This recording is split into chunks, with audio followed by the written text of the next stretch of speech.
Hello guys, welcome to Proggy. Today I'll be showing you one new feature of Firefox called tab groups which has recently come up. So let's get started on that. Before starting the demonstration, just note that you have to be minimum on Firefox 137 for this to work. So if you are not sure about the version, just go to the menu and from there go to help and click on about Firefox. It will show you the version. Like I said, at least 137, and you may see an update option here. If it is lower than that, just click on it and Firefox will get updated automatically. So let us first see how to create a tab group from start. For that, you have to click on a tab and then right click on it and click on add tab to new group option.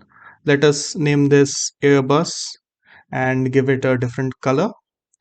Now you can add another tab to the same group by doing a drag. So like here, if I click it and if I just move it slightly to the side of the group, the color is changing, and now this is a part of the same group, now the group being Airbus.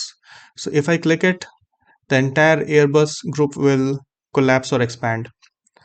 You can also add manually, like here you can go to add tab to group. Now the name Airbus is coming because we have already created it.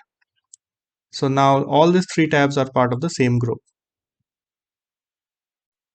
Now let us see how to remove a particular tab from a tab group.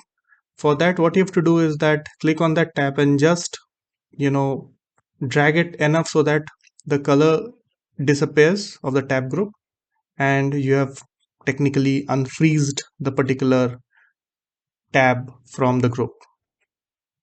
You can also do it manually by right clicking on any tab and clicking remove from group. At any point of time, you can also close the entire group. For that, you have to just right click on the tab group's name and click on this save and close group. But don't worry, the tab group has not disappeared. You can always go to this particular icon on the top right, click on that, and from there choose one. And as you can see, the tab group has reappeared. You can also ungroup all the tabs at one go by right clicking and clicking on ungroup tabs. So this will remove the grouping altogether at once. Thank you for watching this video. I hope the video was informative. If you have any questions regarding tab group, you can write that down in the comments section and I will answer that. Thanks for watching. Like, share, and subscribe, and I will see you back soon. Bye.